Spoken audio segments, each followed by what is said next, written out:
Capítulo 19. Mais tarde se relatou a Joabe: eis que o rei está chorando e está pranteando por Absalão. De modo que a salvação, naquele dia, tornou-se uma ocasião de luto por parte de todo o povo, porque o povo ouviu dizer naquele dia: o rei se sente magoado por causa de seu filho. E o povo, naquele dia, começou a entrar furtivamente na cidade, assim como o povo anda furtivamente quando se sente desacreditado por ter fugido na batalha. E o próprio rei cobriu a sua face, e o rei continuou a clamar em alta voz: meu filho Absalão! Absalão! Meu filho! Meu filho! Por fim, Joabe entrou até o rei na casa e disse: hoje envergonhaste a face de todos os teus servos, os que hoje puseram a salvo a tua alma e a alma dos teus filhos e das tuas filhas, e a alma das tuas esposas e a alma das tuas concubinas, amando os que te odeiam e odiando os que te amam.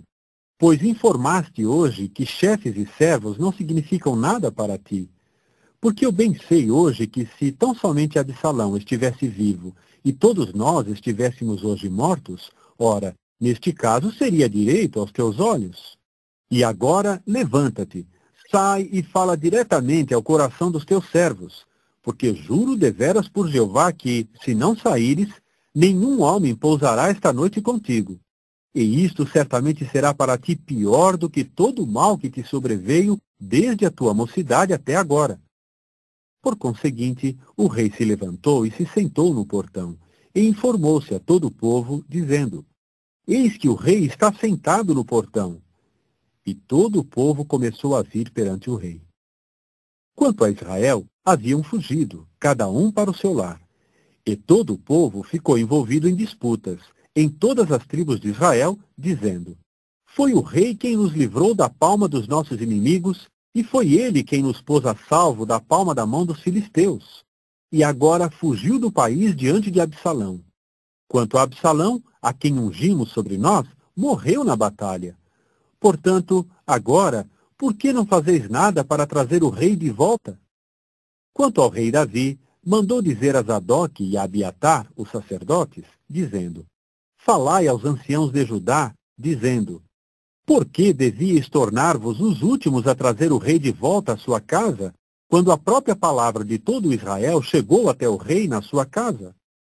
Sois meus irmãos, sois meu osso e minha carne. Portanto, por que devíeis tornar-vos os últimos a trazer de volta o rei? E a Amasa deveis dizer: não és meu osso e minha carne? Assim me faça Deus e assim me acrescente mais, se não te tornares o chefe do exército diante de mim para sempre, em lugar de Joabe. E ele passou a inclinar o coração de todos os homens de Judá como de um só homem, de modo que enviaram palavra ao rei: retorna, tu e todos os teus servos. E o rei começou a voltar e chegou até o Jordão. Quanto a Judá, chegaram até Gilgal para ir e se encontrar com o rei, a fim de conduzir o rei através do Jordão. Então Simei, filho de Gera, o benjaminita, que era de Baurim, apressou-se e desceu com os homens de Judá ao encontro do rei Davi. E havia com ele 1000 homens de Benjamim. E também Ziba, ajudante da casa de Saul, e seus 15 filhos, e 20 servos seus estavam com ele, e foram bem-sucedidos em chegar ao Jordão perante o rei. E ele atravessou o val para fazer passar os da casa do rei e fazer o que era bom aos seus olhos. Quanto a Simei, filho de Gera, lançou-se diante do rei quando estava para atravessar o Jordão. Ele disse então ao rei: não me impute, meu senhor, o erro, e não te lembres da falta que teu servo cometeu no dia em que meu senhor, o rei, saiu de Jerusalém, de modo que o rei tome isso ao coração. Pois o teu servo sabe muito bem que sou eu que pequei. E por isso vim hoje como primeiro de toda a casa de José para descer ao encontro de meu senhor, o rei. Abisai, filho de Zeruia, respondeu imediatamente e disse: em troca disso, não devia Simei ser morto, visto que invocou o mal sobre o ungido de Jeová?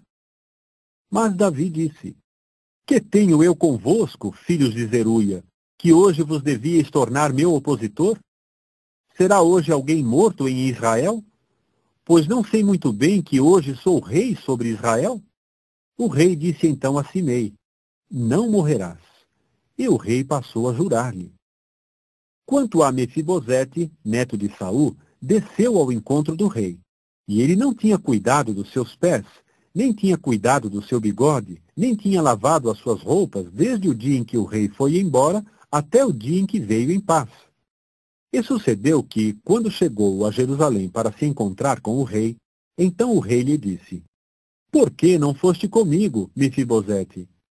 A isto ele disse: Meu senhor, o rei, foi meu servo quem me logrou, pois o teu servo havia dito: Deixa-me selar para mim a jumenta, para que eu monte nela e vá com o rei, visto que o teu servo é coxo, de modo que ele caluniou o teu servo diante do meu senhor, o rei. Meu senhor, o rei, porém, é como um anjo do verdadeiro Deus, e, portanto, faze o que for bom aos teus olhos. Porque todos os da casa de meu pai se teriam tornado nada mais que condenados à morte para meu senhor, o rei, e, no entanto, puseste teu servo entre os que comem à tua mesa. Portanto, que direito tenho ainda de mesmo clamar mais ao rei? No entanto, o rei disse-lhe: Por que falas ainda as tuas palavras? Eu digo deveras, tu e Ziba deveis compartilhar o campo. Então Mefibosete disse ao rei: Que ele fique até com o inteiro, agora que meu senhor, o rei, veio em paz para sua casa. E o próprio Barzilai, o gileadita, desceu de Rogelim, a fim de passar adiante para o Jordão com o rei, para escoltá-lo até o Jordão. E Barzilai era muito idoso, tendo 80 anos de idade. E ele mesmo supriu o rei de alimento enquanto morava em Maanaim, pois o homem era muito grande. O rei disse, pois, a Barzilai: Atravessa tu mesmo comigo, e eu te hei de suprir de alimento comigo em Jerusalém. Mas Barzilai disse ao rei: Como é que são os dias dos anos da minha vida, que eu devia subir com o rei a Jerusalém? Tenho hoje 80 anos de idade. Poderia eu distinguir entre o bom e o mal? Ou poderia teu servo saborear o que comer ou o que beber? Ou poderia ainda escutar a voz de cantores e de cantoras? Portanto, por que devia teu servo tornar-se ainda uma carga para meu senhor, o rei? Pois foi só um pouco que o teu servo pôde levar o rei até o Jordão. E por que devia o rei compensar-me com tal recompensa? Por favor, deixa o teu servo voltar e deixa-me morrer na minha cidade, perto da sepultura de meu pai e de minha mãe. Mas eis o teu servo Quimão. Atravesse ele com o meu senhor, o rei, e faze com ele o que for bom aos teus olhos. Por conseguinte, o rei disse: Quimão atravessará comigo, e eu mesmo farei com ele o que for bom aos teus olhos. E tudo o que escolheres impor-me farei para ti. Todo o povo começou então a atravessar o Jordão, e o próprio rei atravessou. Mas o rei beijou Barzilai e o abençoou, após o que este voltou ao seu lugar. Quando o rei atravessou para Gilgal, atravessou com ele o próprio Quimão e também todo o povo de Judá, bem como metade do povo de Israel, para fazerem o rei atravessar. E eis que vinham todos os homens de Israel ao rei e passaram a dizer ao rei: Por que te furtaram os nossos irmãos, os homens de Judá, para fazerem o rei e os da sua casa, bem como todos os homens de Davi com ele, passar o Jordão? Então responderam todos os homens de Judá aos homens de Israel: Porque o rei é intimamente aparentado conosco. E por que é que vos irastes por causa deste assunto? Acaso temos comido às custas do rei, ou nos foi trazido algum presente? No entanto, os homens de Israel responderam aos homens de Judá e disseram: Nós temos 10 partes no rei, de modo que até mesmo em Davi somos mais do que vós. Então, por que nos tratastes com desprezo e por que não veio o nosso assunto em primeiro lugar para trazermos de volta o nosso rei?